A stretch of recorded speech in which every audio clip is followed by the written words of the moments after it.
Hey guys, Casual Crono here. In this video we are going to cover one of our newer characters, Nilya. So Nilya is basically a damage dealer. How do you know this? If you scroll through the skills, they're all pretty much attack oriented. Blunt attacks, blunt attacks, blunt attacks, blunt attacks, blunt attacks. I don't see anything here yelling support character. She doesn't buff the rest of the team. Any buffs she does have affect just the user.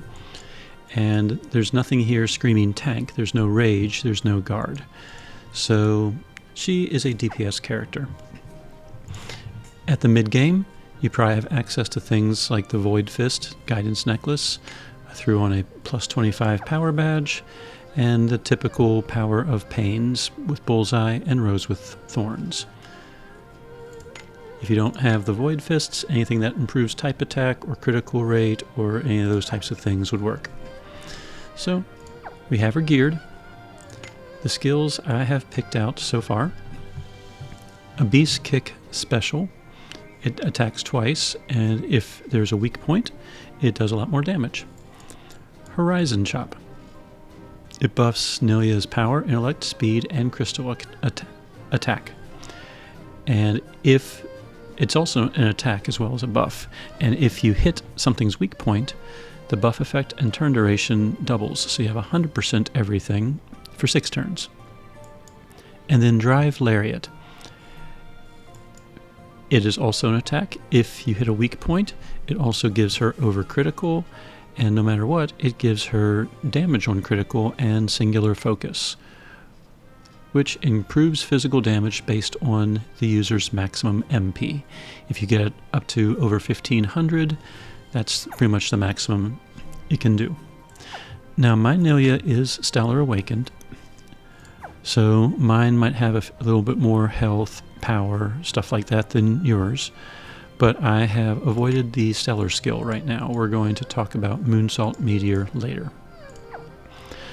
So we have these skills.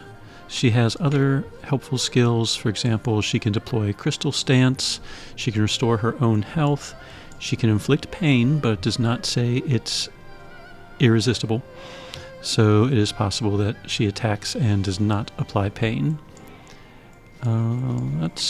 Those are pretty much the main ones. So she can remove enemy buffs as well. So she does come with a sidekick if you have her 5-star. Jillia. Nilya comes with Jillia. Jillia, at the end of each turn, will do a crystal attack, reduce physical resistance, reduce magical resistance. It stacks.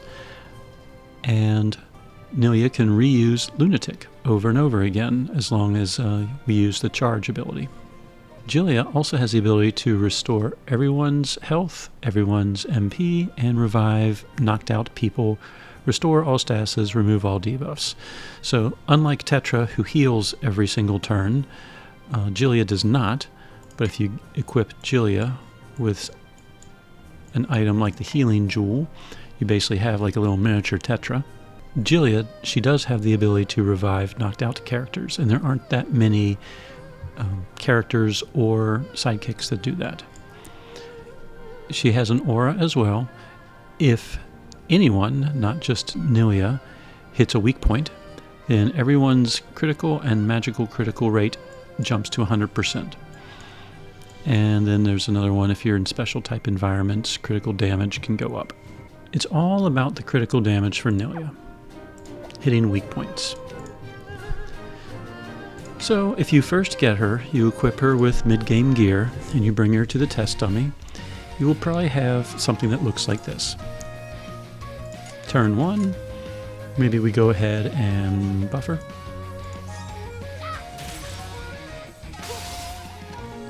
The debuffs from Jillia are starting. Let's go ahead and buff her some more with Horizon Chop. You're going, okay, this is going well. And then we use a Beast Kick Special, which is supposedly her strongest attack. That wasn't that much. That was 500,000 per hit, so I mean, it is 1,000,000 damage. If you're a brand new player, 1,000,000 damage does seem very far away and hard to get. So things are going pretty well. Reconstruct needs 7 charges, so you have to wait a little while longer, and let's go ahead and attack again. You will notice that her MP is depleting rather quickly, so you do need some type of mana battery.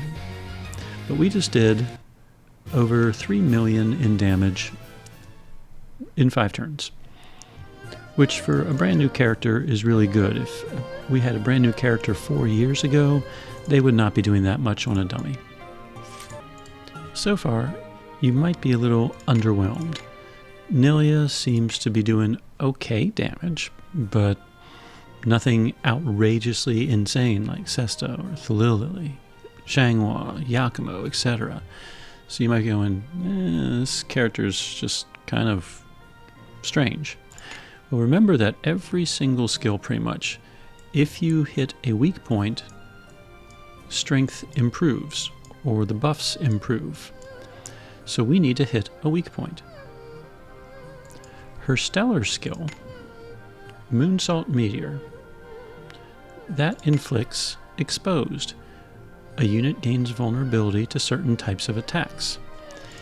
Exposed means that the enemy will be weak to blunt, because it's exposed based on user's attack type, and she is a blunt user. So if we inflict exposed, say that 5 times fast, on an enemy, the enemy becomes weak to blunt, and therefore all of these extra things kick in. You know, strength increased on weak point times 60, or the buff improvements go up. So we need to find something that's weak to blunt. Now, I did hop on the wiki and I looked for some super bosses that might be weak to blunt naturally. And while there are a couple, there aren't that many at the low end of super bosses. My hope was to have Nilya by herself facing a super boss weak to blunt, and I couldn't find one. So what I've done, she's a crystal user, so one of her natural groups is going to be a crystal team. But what I did, they are all unequipped, except for Nilya. And there's no back row characters. So what we're going to do right now, we're going to see what her damage is like with a weakness. And the best way to inflict a weakness, unfortunately, if you don't have her Stellar Awakened, is to Stellar Awaken her. We're going to go ahead and talk about her Stellar board now. Her Stellar skill is that Moonsault Meteor. It's a very massive attack. It attacks each enemy. It's barrier piercing, just naturally. You don't need to Stellar Burst to barrier pierce. You can just spam this attack and pierce a barrier. But during the Stellar Burst, it inflicts Exposed. Exposed will not affect an enemy if they are immune or absorb. So just keep that in mind. If you are fighting an enemy that absorbs blunt attacks, if you use Moonsault Meteor, that is not going to suddenly cause the enemy to be weak to blunt attacks. They will continue to absorb. As long as there's 3 or more shadow allies, every time she moves, shadow power gets stored up. There's this flexible thing that we're going to talk about in a little while. And then when you do a burst, as long as shadow power is higher, fist damage is improved. So we're going to fight the test dummy now.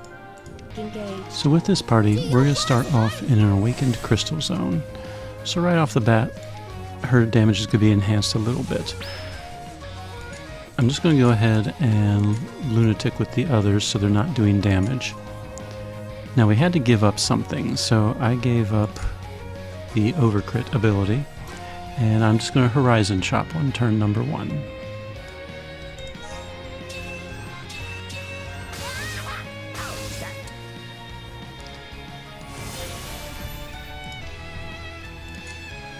Turn 2.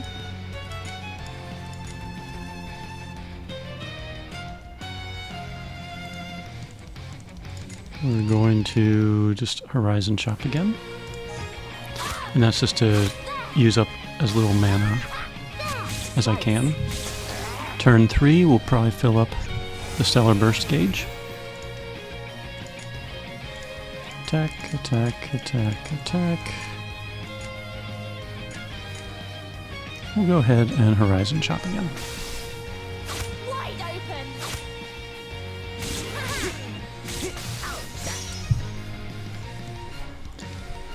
Alright, we're now able to burst.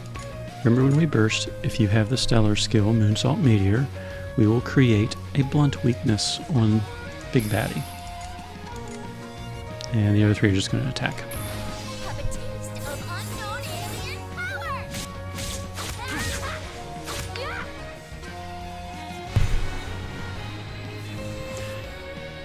So now, we have exposed Blunt. Blunt attacks become weak points. So that means all of her attacks are now going to get those extra benefits by hitting a weak point. So if I did Horizon Chop this turn, instead of 50%, all of my buffs are going to go to 100%. So let's go ahead and do that for turn number 4. The other 3 are just going to attack. Actually, will that put me below 80 plus 60, 140? Nope, I'll still have enough MP. So right away, she did 3 million in damage. And now we're going to Abyss Kick Special. Keep in mind, she has all pain grasta, and the Big Baddie here does not have pain. This is just pure damage. Wide open. And we just saw her go and hit it twice for 77 million each. So that's a big difference than 3 million, but it's reliant on finding an enemy that is weak to her, basically. We're going to do the same thing now, but we're going to throw in pain, so her grastas will actually be worthwhile. Lily will lead the charge. And again, I stress, you do not need this particular crystal team. It is going to be a good one, as you'll see. But this one isn't necessary. I'm basically doing it so I can fill up the Stellar bar right away. So Photon Messiah inflicts pain and it's persistent. So I'll go ahead and do pain on the first turn. Attack, attack, and we'll just Horizon Chop. Okay, there's our pain.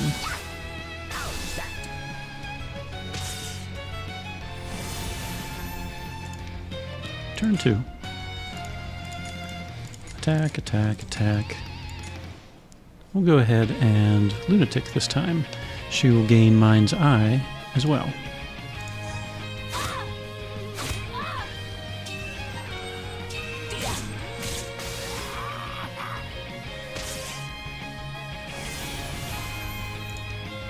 Turn 3. We'll go ahead and Horizon Chop again. And do the basic attacks. So remember, we have pain this time.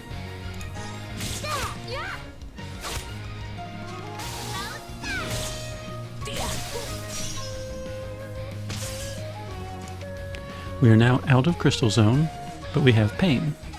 We'll go ahead and inflict Exposed on this turn, and the other 3 will just attack. Feel the power of Aurum alchemy.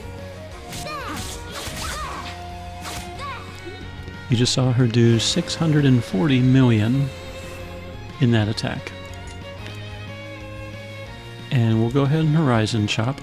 It's possible Horizon Chop might defeat the Big Baddie. In fact,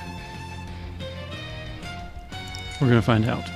We're going to do 1 Horizon Chop in the AF burst. And then we'll do 1 Abyss Kick Special in the AF burst. So you can see the numbers for both. So we're going to burst, sword, sword, Horizon Chop. And here's the kick. The kick just did 600 million per hit. And that was with pain and the pain grasta kicking in compared to the previous time. So as you can see, when she's hitting weak points, her multipliers are absolutely bonkers insane. She can do a massive amount of damage. To showcase said massive amount of damage, we are in New Nagsham.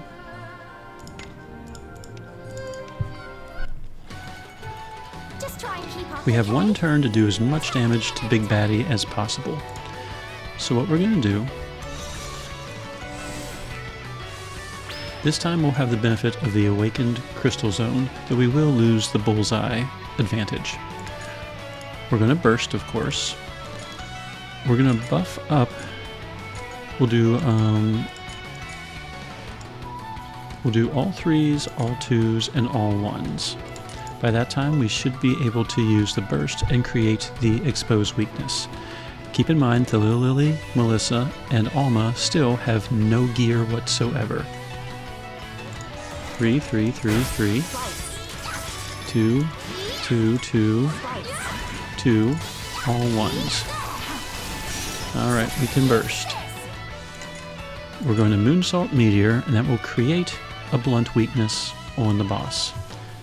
The other 3 will just, I don't know. Yeah, I don't want to mess with the damage too much. We're just going to Lunatic for the other 3. Actually, we'll throw in a Kaleidoscope just for fun. So, at this point, Nilya has been buffed, the enemy has been debuffed, and we're about to put an Exposed. Once the Exposed is on, we're just going to spam, we'll do one Horizon Chop, and then just spam a Beast Kick special for the rest of the fight. For the power of Aurum alchemy.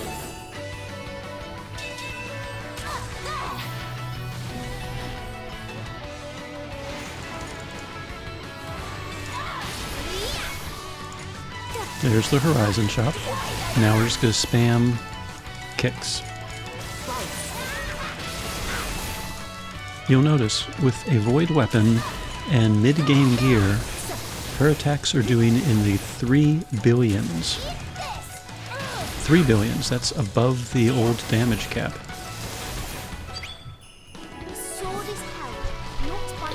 And now we wait for Thalilily to talk for a while.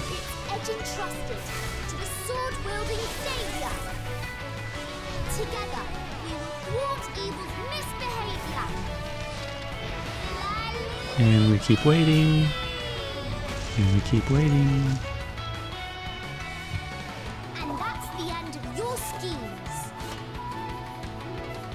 And she did 9 billion of her own damage, mind you, completely unequipped. So we just did 34 billion in damage with some party buffs, and otherwise with the party completely unequipped. No gear. No gear. Basic gear. And no gear. And no one in the back supporting. And her sidekick, since it's only one turn, there's no... Well, the aura technically kicked on, but the Void Weapon has 100% critical rating. So we weren't even getting the benefits of the physical and magic resistance debuffs that Jillia provides. So Nilya, basically by herself with some party buffs and some party debuffs, once she got that weakness in there, once she got that exposed in there, she was doing a tremendous amount of damage. So now, let's check out this team actually equipped and fighting things. Before we equip this team, just to show, nothing, basic gear, and nothing. No back row characters, and just Jillia as a sidekick. I thought before I equipped this team and showed off some of her skills, I wanted to point out one thing. We are at Terra Nivium 20,000 BC. in Hokashi Forest. This boss is naturally weak to crystal. Back on. One thing I want to basically get across is that you do not have to create a weakness. If one already exists, as long as she hits any weak point, all of those skills kick in. So for example, if we do Horizon Chop and we hit Terra Nivium with it, that will trigger the extra benefits of the the buff effects. So we are going to Photon Messiah to get pain. We are going to Glint Gale to reduce crystal resistance and physical resistance. And we're going to Refraction Bullet for the rage. And she's going to Horizon Chop her and buff herself up.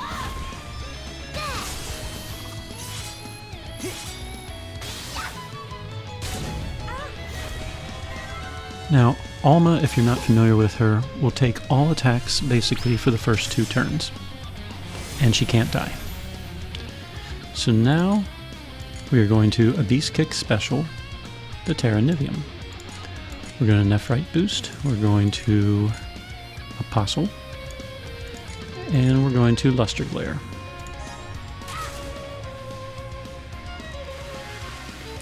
Her kick alone dropped the boss to its first HP stopper.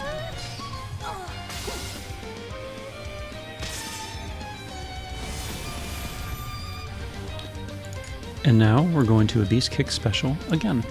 So I'm not using Moonsault Meteor. That way those of you that do not have her Stellar Awakened won't feel like you have to have this skill.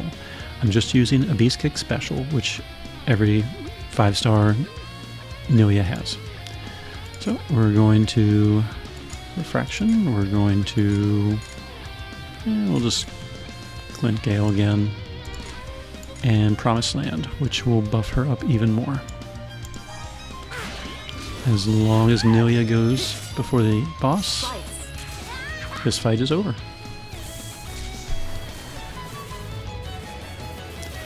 So there is a Tier 9 Super Boss Still got a long way to go, huh?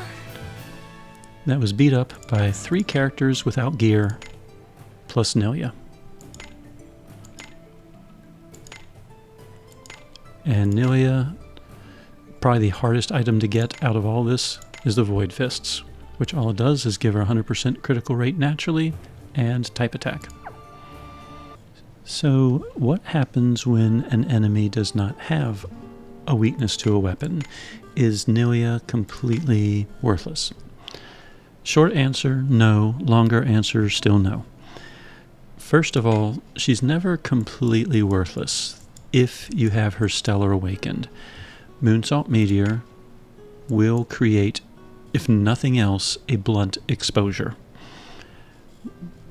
Unless the enemy, of course, is immune to, like null to blunt attacks. You can't overwrite an exposure on top of an immunity. So as long as they're not immune to blunt, she can at least put an exposure every single time that she can Stellar Burst. So if she's paired with other blunt attackers, that does help the team. It also makes her attacks much stronger for the turn that exposure is on there. Of course, the restriction is you have to wait until you can fill up the Stellar Burst gauge in order to make her do deadly amounts of damage. So the other option that you have is to create a weakness with someone. So this attack skill that grants flexible based on weaknesses, that's per enemy. If you're fighting 2 enemies and one is weak to slash and one is weak to magic, she is able to hit weaknesses on both of them as long as she's attacking both of them. And her Moonsault Meteor attacks all enemies. How do we create a weakness if one does not exist? Right now it's very hard to do. I asked in Reddit, and some weirdo mentioned that El Seal can create a water weakness. That's great for water users, but Nilya only cares about weapon types. She doesn't care about the elements. So as far as I'm aware, because no one else responded, and I don't, as many characters as I don't have a very in-depth knowledge about every single one. Xion alter. Just his normal style, not his AS style. His default attack is something called a paper tiger. It will take a weakness and turn it, or it will take a resistance and turn it into a weakness. It also takes a weakness and turns it into a resistance. But for enemies that don't have any weaknesses, it will then convert resistances to weaknesses. A very good example is the Uquajis clan. If you're unfamiliar with the Uquajis clan fight, basically each one randomly resists an element, or it doesn't, and each Uquajis randomly resists an attack type, or not. So that means this one might, let's just see, those two apparently resist magic or fire. Let's see, these two resist crystal or magic, so probably that one resists magic at least. This one resists blunt attacks or crystal attacks. Probably crystal since it's resisting both hornet hail and moonsault. Let's see, piercing. That one either resists wind or piercing.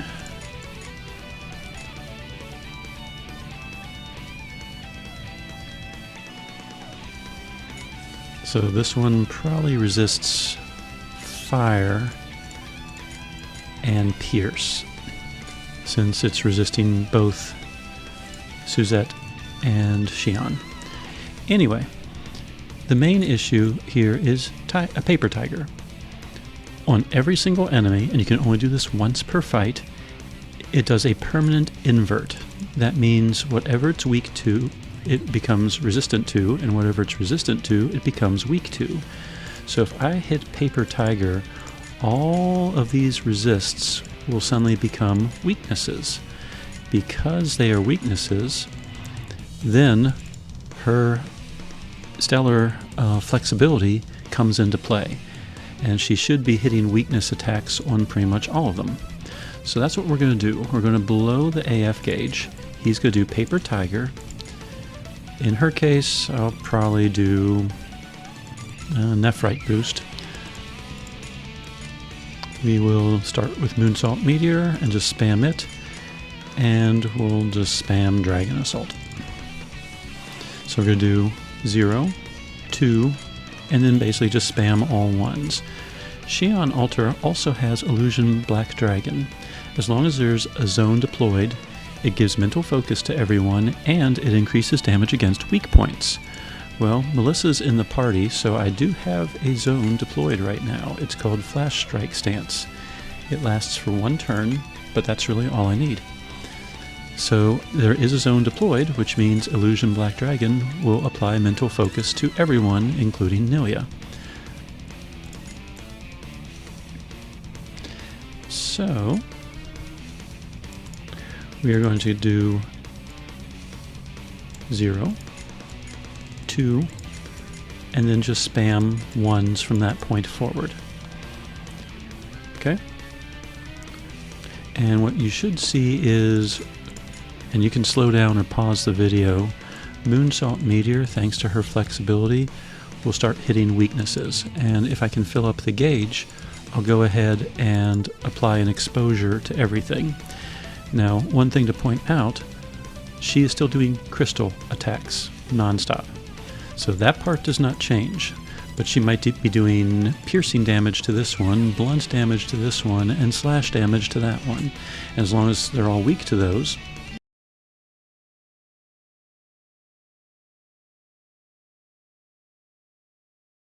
much the better. So 0, 2, all ones. 0, 2, all ones.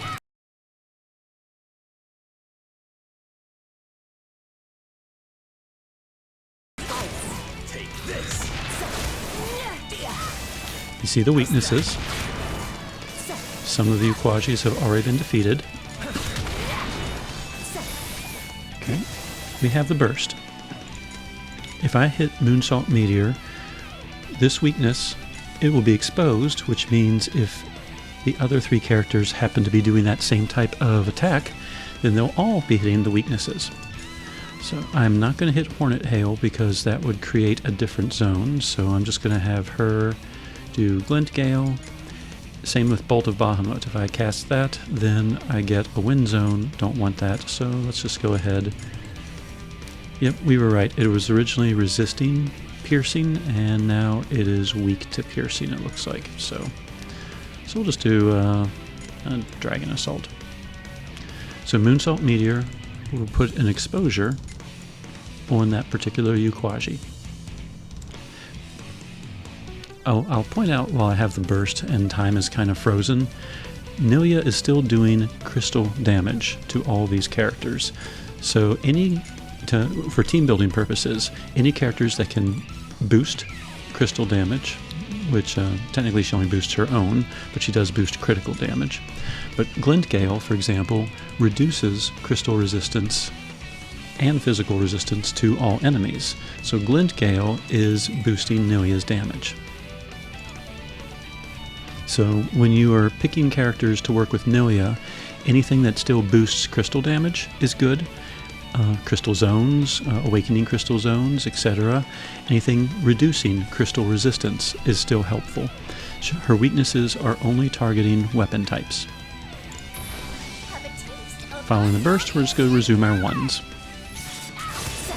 Okay, so now exposure is on there.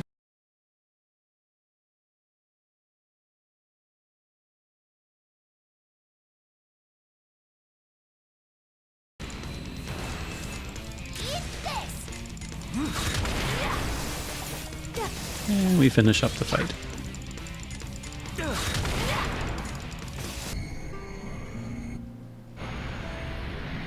Now comes the part in the video where we focus on the character with a free team. In this example, we have Nilya paired with a variety of characters. We have Nona, Fine, and Prey, and two sisters in the back. Sidekick, just Nilya. So Nilya is still equipped as such. I gave her the Gleaming Power of Pain just for a little extra kick. No pun intended. Okay, pun intended. But the Gleaming Power of Pain is something that is accessible around the mid-game. It's from the Astral Archives. Nona is equipped with her personal armor, Dark Spirit Bow, a 200 HP badge, and then 3 grasta that have 300 health each, 2 with HP ore. The third one only has 150 and gives her a little bit of regen. So she has about 4,900 health. Fine is equipped, I just left her with the experience gear. I could give her more health, but she already had 6,700. And she has HP grasta, HP ores, and a power of regen. And Prey has Toto's Trust Hammer that's only a +3, Oriental Bracelet, a 500 HP badge, and then 3 grasta that all have extra health. So he has 6,000 health. And he has Indulgence. So that's the main team. Basically we have Nona with her Concordia is able to deploy any type of zone, so I could deploy a crystal or blunt zone. Fine has a prayer that improves the party's power and intellect. Damage done increases, damage taken decreases. Kind of a basic prayer. And then we have Prey with his Indulgence. So when you are assembling a team, it's a good idea to look at the personality traits of the DPS character you're trying to build around, in this case Nilya. She's a forager, fists, nicknamer, dog lover, MMA, and crystal. A lot of the crystal grasta is accessible once you reach into the hollow. And when I make these free teams, I try to use free characters, even though Prey technically is a gacha character. And I try to equip them with gear that's not accessible by the time you reach the hollows. Saria happens to be a nicknamer, and the nicknamer grasta can be gotten from the Riz saga. So Saria is in the background holding the nicknamer Grasta, which improves type attacks for all party members that are nicknamers. And as you saw, Nilya is a nicknamer. Urania is a fist sister. We are not going to equip the power of crystal fists, but the enhance if max HP fists, you can get 2 of those before you reach into the hollow. Astral Archives had one, and I'm scrolling up right now. Enhance at low HP, enhance at max HP. Alright. One of them is from Present Guerrilla Dungeon, the Azana Cat Ema Exchange, and then the Book of Mask Monster. Both of those are accessible before you reach into the hollow. There's a third one from the Trials if you want to do Trials, but they can be kind of difficult, and I try to keep it simple. So that is the team, and we are going to face a boss that is weak to crystal. The Dragon God.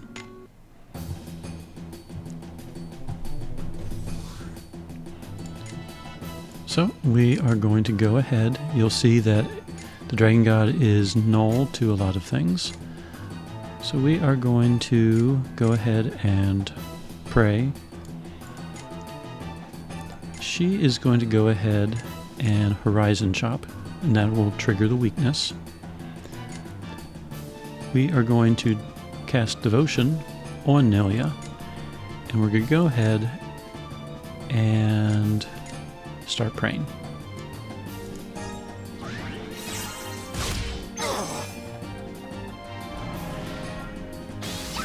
Bless your soul.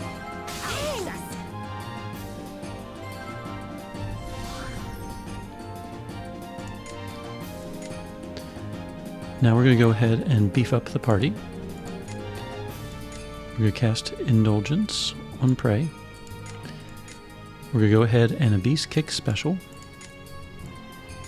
And at this point, we'll go ahead and do an Angel's Song. The boss already is at half health. I've got you. And mind you, this is without pain. So all of her pain grasta really aren't in effect right now. We're going to do another Abyss Kick Special. We'll go ahead and repray. And we could Concordia. Bring the bell. And the Dragon God has been defeated. And apparently my sidekick got a level.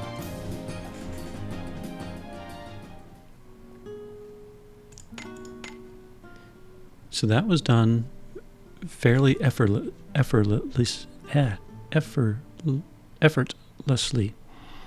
That was an easy kill.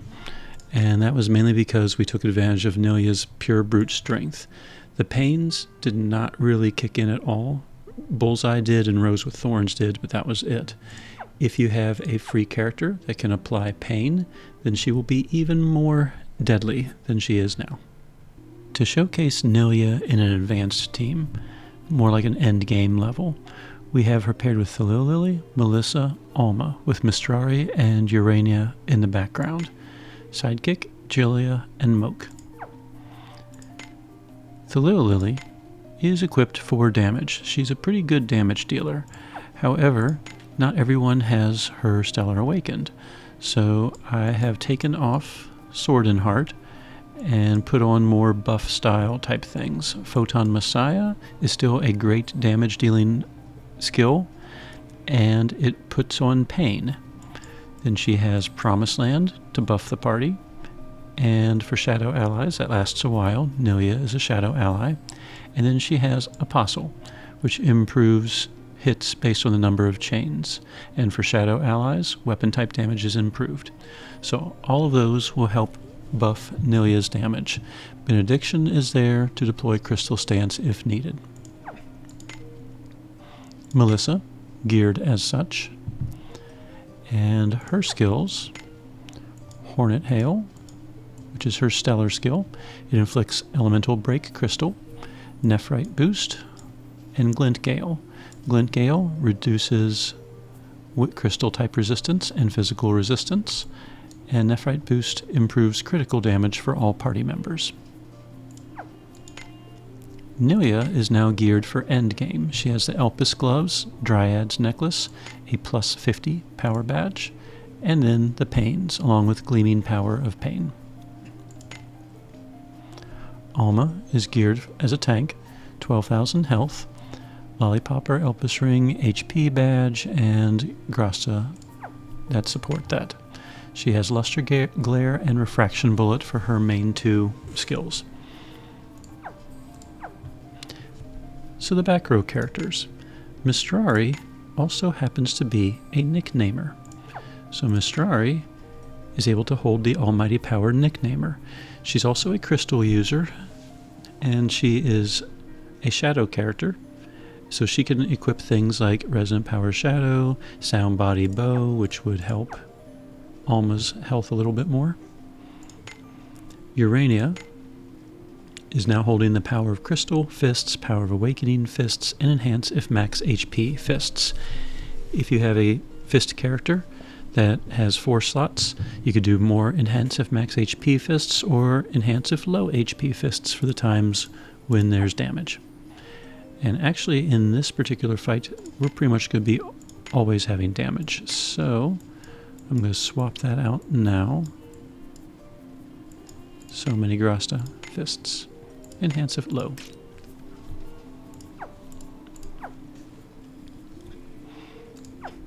And we are going to fight the Warped Reborn Life Hard. So the Warped Reborn Life Hard happens to be weak to crystal. So at all times we'll be hitting a weak point. All we have to do is hit it once to get the effects. So we are going to blow the AF gauge. We're going to do all the 3s, all the 2s, and then all the 1s. And we may or may not have time for the 1s, but we'll see what we can get in. So 3, 3, 3, 3, 2, 2, 2, 2, all 1s. So now the boss has pain. You can see the kicks are already doing massive amounts of damage. In the 3 billion mark. The boss is mad, is going to attack Alma. And what the boss does, he'll break the existing crystal zone and put on an awakened blunt zone. Well, guess who does blunt damage?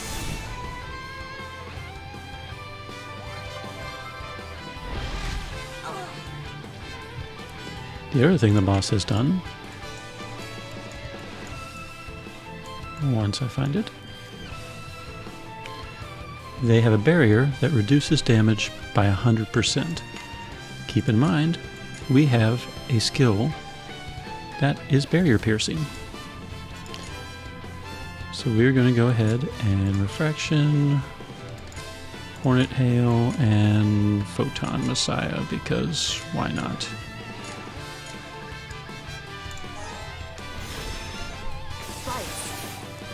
So here comes the barrier piercing attack.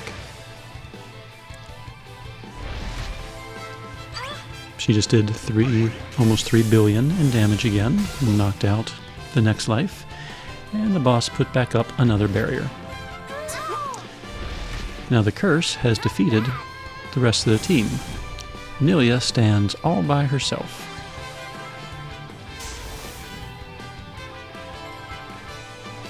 And guess what? We can Stellar Burst. Moonsault Meteor to bypass the barrier. Have a taste of unknown alien power!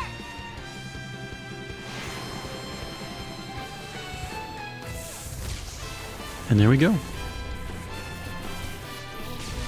Normally I don't like showing off bosses that wipe out the rest of the team, but I thought this was a good boss to showcase how Nilya is so strong against it. It didn't matter that there was a blunt zone. She took advantage of it. It didn't matter that there was a barrier. She took advantage of it.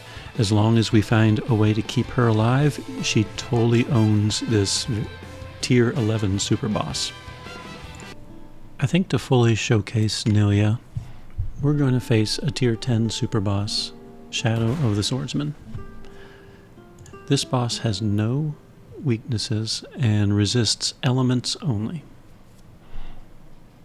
So how would Nilya deal with something like that?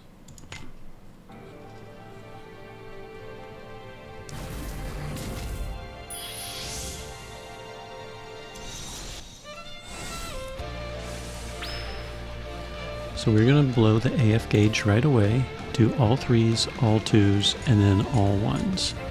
You'll notice the resists, including Moonsault Meteor and a Beast Kick Special. 3, 3, 3, 3. 2, 2, 2, 2. All 1s.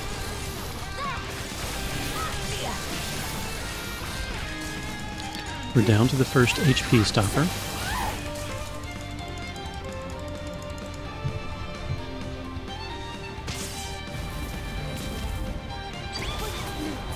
Alma, of course, takes all the hits.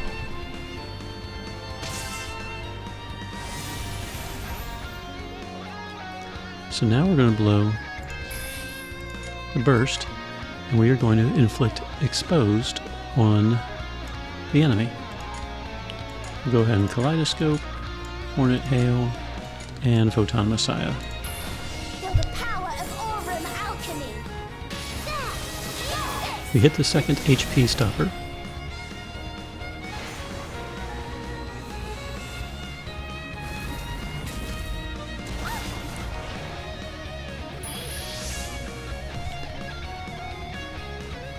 And now, thanks to the exposed, he is weak to whatever we want to attack him with. So he also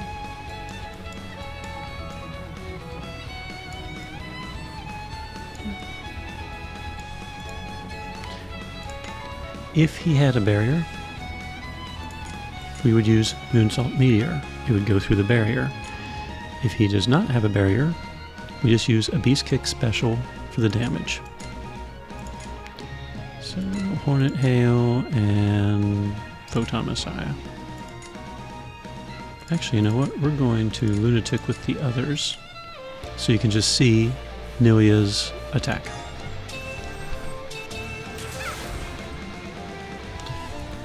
And that's how Nilya can deal with super bosses who don't have any weaknesses.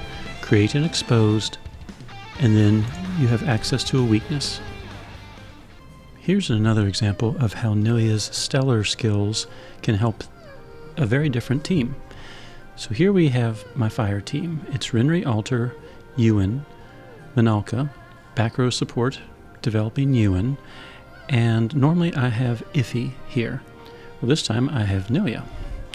So Nilya, as you've seen, her Moonsault Meteor in a burst will inflict exposed. That will cause an enemy to be weak by default to blunt. Well, this team has Rinri and Ewan, who are both blunt characters, and this is a fire team. So I have them geared for damage. So in fact, let's go ahead and give her the Dryad's Fists now I'm thinking about.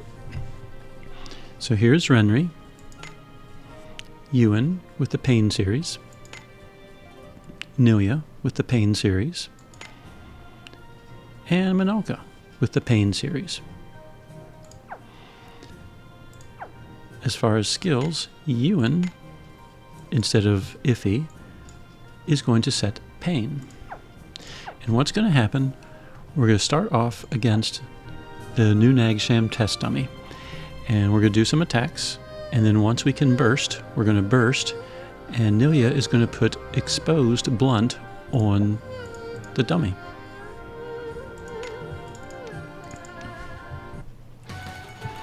I shall handle this.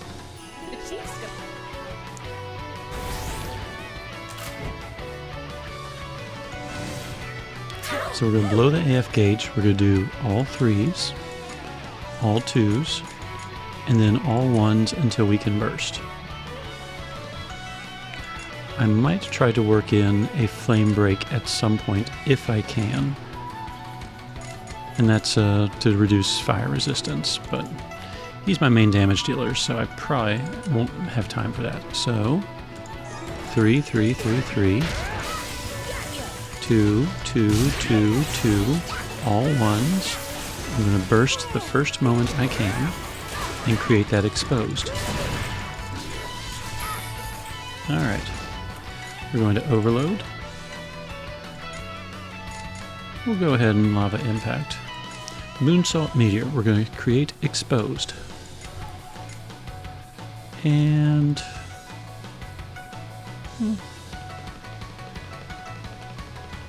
we'll go ahead and overkill. Then we're going to resume doing all threes. What you're going to notice on the test dummy is that aside from Analka's attacks, all of them are going to be weak point hits now, thanks to the exposed. So watch going further, you'll see the word weak a lot, like right now.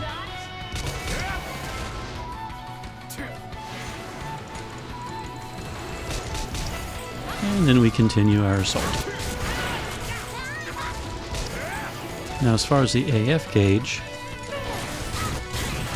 Nilya is not able to contribute because she's not doing fire attacks. So I didn't get a super high combo rate.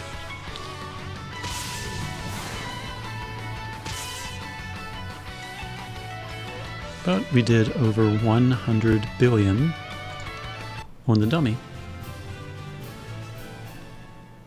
So I'll take that. Now, we could play around with Kaleido characters, switch her to fire attacks as well, and see how much we can pull off then, or we could create a true blunt team. But that's just an example of how Nilya can fit in with her stellar skill, Moonsault Meteor, create an exposure, and then other characters in her party can make use of that exposure and start hitting weak points and getting weak point damage. There you go, ladies and gentlemen. That's Nilya in a nutshell.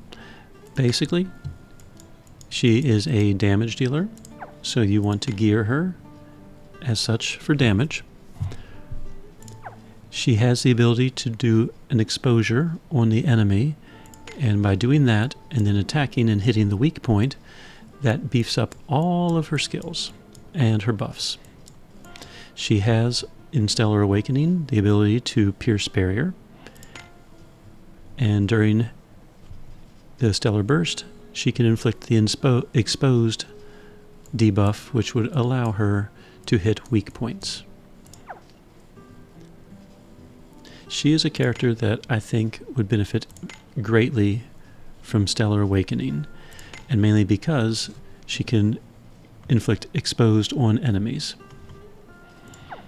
Without it, you have to rely on fighting enemies that are already weak to her, Blunt and Crystal, for example. But you also will lose her flexibility. If an enemy is weak to anything, weapon-wise, not just blunt, but slash, piercing, and magic, the exposure and the attacks will all work to that end. She works best with a crystal and a blunt team, as you saw, and she comes with a sidekick, Jillia, who reduces resistances and can revive the entire team when necessary. Anyway, I hope this video gives you some idea on whether or not Nilya is worthwhile to you to acquire to Stellar Awaken. She does tremendous amounts of damage as long as she's hitting weak points. So as long as you can guarantee that, I feel she can be a very valuable character for a lot of teams. So I hope this helps. Casual Crono, signing out.